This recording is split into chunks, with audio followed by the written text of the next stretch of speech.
What's up, y'all? We're back. Today, we are going to do a Smile 2 review, and whew, holy crap. There's a lot to get into here. Damn, bro. Damn.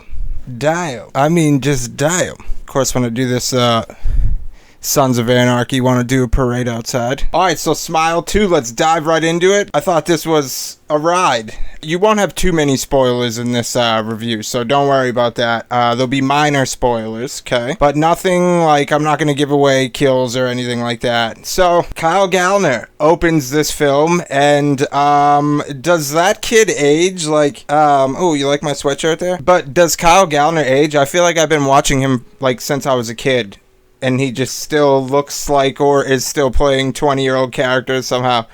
No, he was very good. So it's not a huge intro for Smile 2 here, but, you know, it's very jarring. And so it hooks you that way. It doesn't really hook you in with, like, terror or some killer coming out of... And that's sort of the Smile formula. I've seen the first one. I want to do a review on that, too. So I'm not going to tell you my thoughts on Smile 2. We'll give that a review. And the music was very good in these parts with Kyle Gallner in the beginning. The music was good. It was like very bizarre music, I'd say. And yeah, it was very creepy. The intro was good, you know, and Smile 2 is one of those movies where it's not going to give you some Scream opening, really. Which is funny because, I mean, in a way it is a little bit reminiscent of a Scream opening, but it's more to progress the story. There's some weird bits in the beginning that I don't understand, which will carry on later to things that I didn't understand. But so the opening of the movie, slight spoiler here, is they have a Drew Barrymore show that she's on, and Drew is doing her thing or whatever, and you know I think she's gone off a little bit off the deep end, and that's where we meet Sky Riley, who's the main actress, and she is pretty hot. I'm not gonna lie.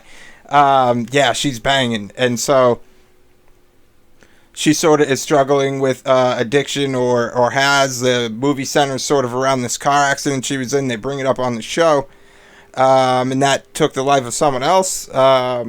These new movies are going the extra mile to where the point is, like, if there's a actor, like somebody plays an actor or an actress, they go the extra mile to make it real. So, like, in other words, here's an example of the Drew Barrymore show.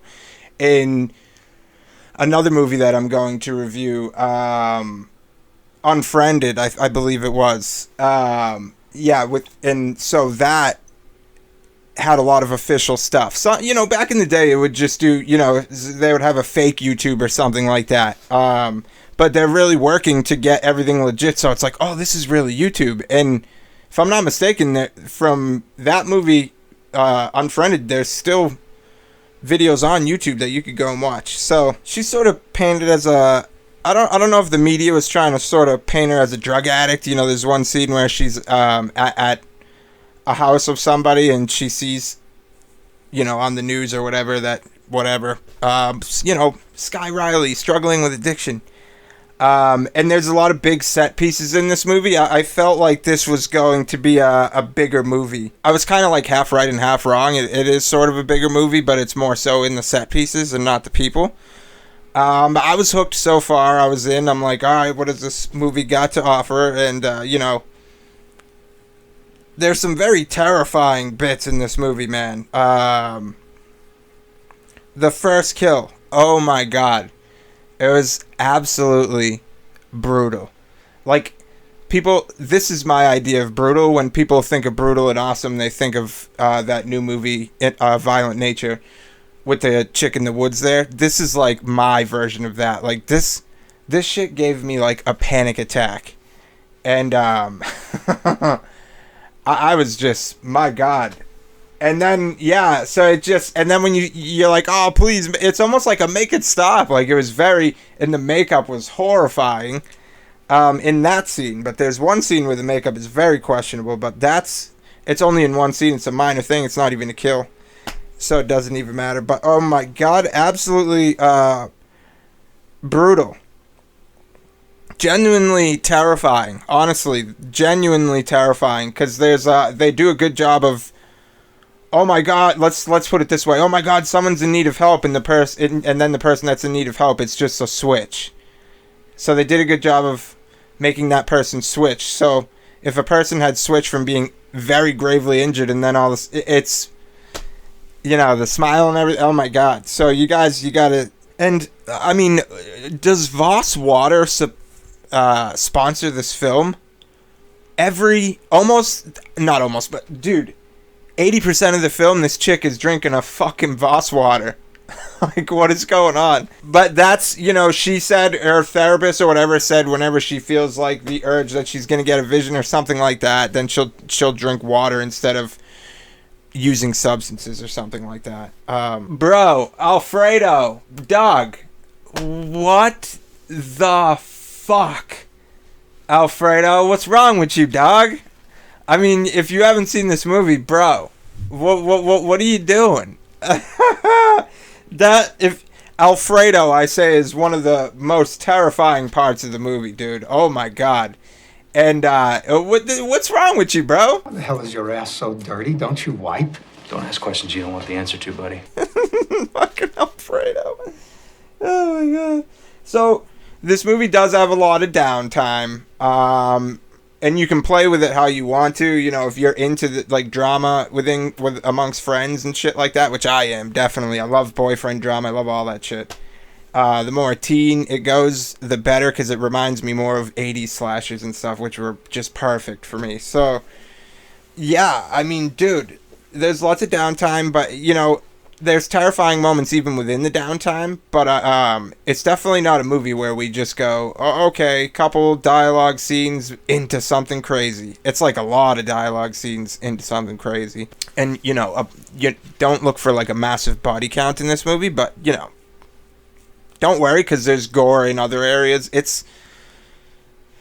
And there is kills, so I'm not telling you there isn't. So then there's this scene where they're at like a ceremony, and that's where we get Jack Nicholson's son, and that was crazy, man. Yeah, it looked just like him. And then so the next scene, I won't give it away, but all I'll say is this. So I think this movie touches a lot on depression and anxiety, and me having anxiety and depression. Whatever.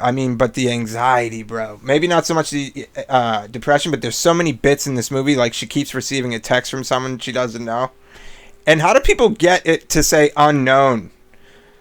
Like, that's in every movie. Unknown. You're never going to know who this is. But if you have anxiety, it gives you anxiety. Like, badly. But it's not in a terrible way. It's a fun. It's not too bad, you know. Especially when the movie starts to drag out, you sort of get breaks. You know what I mean? It's intense. I haven't been terrified of a movie since The First Strangers. That movie scared the piss out of me. Me and my buddy were cuddled up like two little schoolgirls, like kids. And then he said he was scared to walk home and shit. Shout out Tristan, dude. That was what a time that was. When he puts his freaking hand up against the window, dude. Oh, I nearly freaking shit a freaking spike, dude. It was insane. But yeah, this actually brought me back to... I was like, damn, I'm actually scared. Like, holy shit. There's a really good jump scare in the private medical center that she's staying in, because she's like, you know, very highbrow or whatever, actress. Not actress, pop star, I would kind of say. So, she's not in a regular hospital. You know, some shit happens. There's a jump scare in there that is like, damn, bro. The jump scares are pretty good in this movie. I'm one for cheap jump scares. You know, it's alright. It's fine. You know, that's what horror movies are for. As long as you don't overdo it over a story or whatever. Like, don't do a bunch of jump scares in place of gore, kills, suspense, you know, stuff like that. Spend your money in the way of good cinematography and shit like that, you know, spend it where it's going to be more frightening. Jump scares, some people consider cheap. This movie had a good amount of gore too. For a movie that didn't have too many kill scenes, it's hard to explain, but yeah, it delivered in the gore department. I love Gemma. Gemma was great. She plays like the friend that she sort of has drama with. And the way they play that out is very very interesting, dude. It's it makes you feel very bad for I think her name's Riley.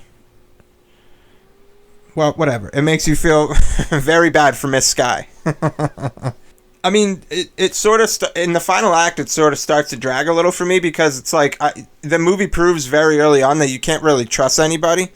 So, you know, I guess spoiler right here, that text message is from somebody who wants to talk to her and help her out and shit. But just the way the plan is formulated for them to, I guess, defeat whatever's going on is a little suspect. I'd be like, bro. It's like the movie paints it so she almost has no other choice, but it's still a little weird. And then, you know, has to break out of the hospital. There's a major twist when she gets in the car with Gemma. I don't know if you'd call it a twist, but it's like a oh shit moment. Just the final act, like the ending, I was like, what the fuck? Like, okay, so did this happen or did this happen? It makes you wonder what the fuck was real in the movie. And there's one plot point with the car accident that I didn't quite understand. So if someone wants to in detail describe the car accident below to me, because I don't fucking understand it at all. Whoo! Overall, dude, solid fucking film. But I like, yeah, it was pretty damn good. And I will say about the ending too. You could just stop it here if you want. I won't. This isn't like a spoiler or anything. But Smile does something. 1 and 2 does something that a lot of horror movies aren't doing right now. And what that is right now is at the end of their movies, they're giving you a payoff. You're going to see what's causing all this shit. You're going to see whatever it is. And, yeah, stick around. Because if you enjoy the movie and you're like, oh, this better have a good payoff, it kind of does, you know? And so if it hadn't been for this sort of abrupt ending, which was, I don't know, either a little forced or written fast or whatever you want to call it, definitely abrupt it felt. If not for that, because I thought at a certain point that, okay, this is going to be the start of the end of the movie, you know, almost like a chase scene in Halloween where there's a long segment before the end. And it wasn't. That was the end. So I'm like, okay. If not for that, I would have gave it a B. Honestly. They're good. It's a terrifying movie. But instead, we're going to go C+. Smile 2 is a C+ to me. I think it's a great, fantastic movie. You should watch this movie. You should go see this in the theaters. It's terrifying. Watch it with a person. My girlfriend was sleeping, and I damn near had a panic attack. So, that's it. I'm thinking of doing a raffle soon, so you guys can start winning stuff from the movie. Not The Mask. But stick around for my next video because we're going to be doing Terrifier. So that might actually already drop. I don't know when this is dropping, but keep an eye out soon. We'll be giving stuff away. The first thing we'll give away is this clown mask. So, damn, I had a fun time with this movie. This was a good one. I hope we can get more movies like this that sort of have me not just groaning over it. I like giving the positive reviews. Please subscribe, comment down below. Let me know if you like Smile 2, if you think I'm absolutely dumb for thinking this movie's awesome, or if you agree. If you think what I said was, you know, legit, let me know. If you think not, let me know. Thank you.